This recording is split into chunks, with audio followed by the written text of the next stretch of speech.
Rabotai Yekarim, what does having the proper blessings have to do with surviving difficult times? When a person understands what the source of all the blessings are, who the source is, where everything comes from, it's much easier to understand where all the difficulty comes from also. Because even the difficulty is also something that can turn into a blessing. As we saw in the story of Purim, HaKadosh Baruch Hu provides the cure before the ailment. In the beginning, it seemed like the terrible situation with Esther was a national tragedy.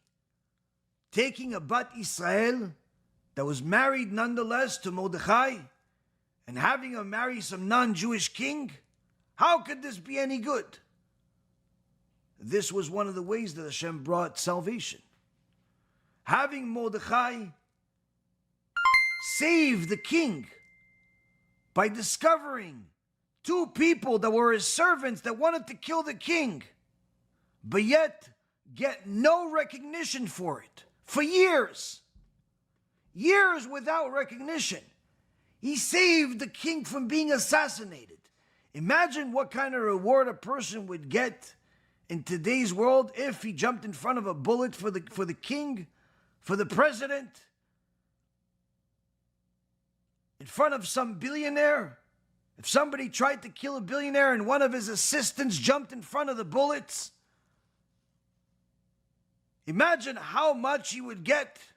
Here you have Mordechai save the king from something he didn't even know existed, but get no recognition. It looked like this was a curse. But this again was also part of the way that Hashem brought salvation, where it was discovered and recognized at the right time and at the right place. Meaning that when a person understands the source of all blessings, they also know that even the curses can turn into blessings if we have confidence in Hashem.